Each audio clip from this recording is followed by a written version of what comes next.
भाजपा बहुत बौखलाहट में है। जो 10 की 10 सीट जीतने का दावा कर रही थी, उनकी हालत ऐसी है, मुझे नहीं लगता कि कोई एक भी सीट जीत पाएंगे। सरसा में तो जमानत भी नहीं बचेगी, और यही हालत इनकी कुरुक्षेत्र में भी है। वहां भी मेरी ख्याल जमानत नहीं बचेगी। बुखलाए हुए लोग हैं, इसलिए प्रशासन की मदद से इलेक्शन खराब करना चाहते हैं, लोगों पे दबाव बनाना चाहते हैं। सरपंचों को अधिकारियों के माध्यम से मुख्यमंत्री बुलाता है और उन पे प्रेशर बनाता है इस बात का कि भाई आप या तो मदद करो, नहीं करोगे तो आगे हमारी सरकार है, फिर आपको इसका खामियाजा भुगतना पड़ेगा। प्रशासन को यह सोच लेना चाहिए कि 4 महीने की सरकार है ये, 4 महीने के बाद सत्ता बदलेगी, भाजपा सत्ता से बाहर जाएगी। भाजपा के खिलाफ लोगों में बहुत बड़ा रोष है, गुस्सा है, बहुत बड़ी इनकी एंटी इनकम्बेंसी है। चेहरे बदलने से लोगों का मन नहीं बदल सकते आप। अब तो अक्टूबर में हर हालत में इंडियन नेशनल लोकदल पार्टी सत्ता में आ जाएगी। जो अधिकारी आज कोई ठीक से काम नहीं करेगा, फिर हम उसके खिलाफ एक्शन लेंगे।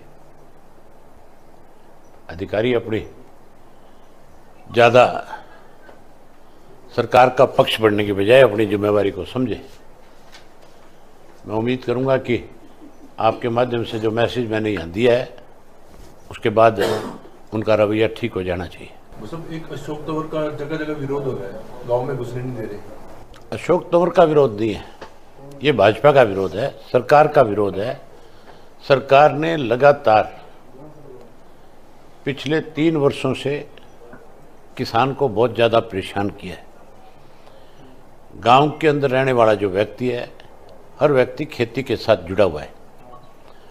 उसको जहां उसकी फसलों के दाम नहीं दिए, वहां उसको अपनी मांग के ऊपर, जब वो दिल्ली की तरफ बढ़ना चाहते हैं तो उनको रोका जाता है, उनके ऊपर मुकदमे बनाए जाते हैं, उनको बेवजह परेशान किया जाता है।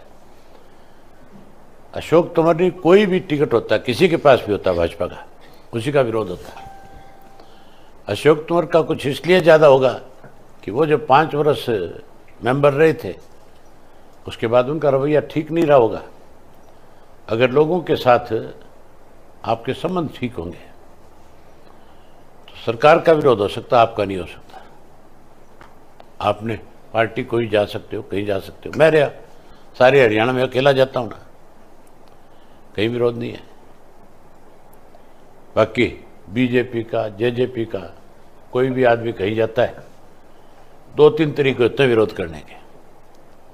कुछ लोग सामने आकर के विरोध करते हैं, कुछ लोग उनकी सभा में नहीं जाते, विरोध करते हैं। बहुत सारे नेताओं का विरोध इस तरह का भी है कि वो जाते हैं गांव में, 4 आदमी उनकी बात सुनने नहीं आते। ये भी एक विरोध है। भाजपा का तो पूरे प्रदेश में विरोध है। अब तो मुख्यमंत्री, इसने मनोहर लाल खट्टर जी ने तो अपना बयान दिया, आपने देखा होगा। उसमें उन्होंने ये कहा है कि मैं किसी गांव में वोट मांगने नहीं जाऊंगा।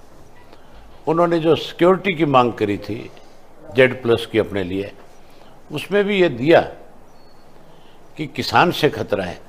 85% किसान है हरियाणा के अंदर, हमारे से खतरा है तो फिर वो हरियाणा छोड़ करके चले जाना चाहिए।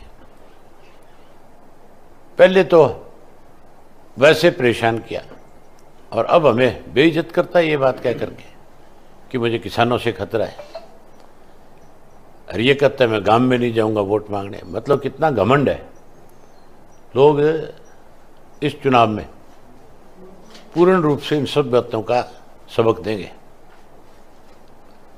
जहां गांव और शहर बांटने की कोशिश करते हैं, पहले हिंदू मुसलमान की बात करी, कभी जाट गैर जाट की बात करी, अब गांव और शहर की बात पे आ गई बीजेपी। शहरों के अंदर बसने वाले लोग जो हैं वो टोटल गांव से आए हुए हैं, उन सब का गांव से रिश्ता है। मंडी में जितने आड़ती बैठे हैं, सबके पीछे गांव का नाम लिखा है, कोई जमालवाड़ा लिखा है, कोई माधव सिंघाड़ा वाला लिखे है, कोई कहीं का लिखे है तो सारे गांव के लोग।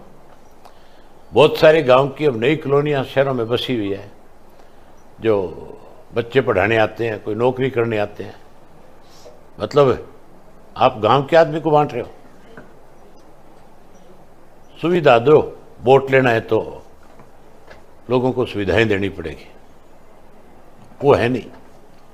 इसलिए गांव और शहर के नाम पे आज वोट मांगने की कोशिश में है भाजपा। विधानसभा सत्र जब होता है, जब आपको बहुत बड़े मतलब इनके जो भ्रष्टाचार जो काम होते हैं वो सारे उजागर करते हैं, तथ्यों से देते हो, तो क्या अभी तक किसी का जांच करवाई उन्होंने, किसी का निकला परिणाम? आजकल अखबारों में चर्चा का विषय है।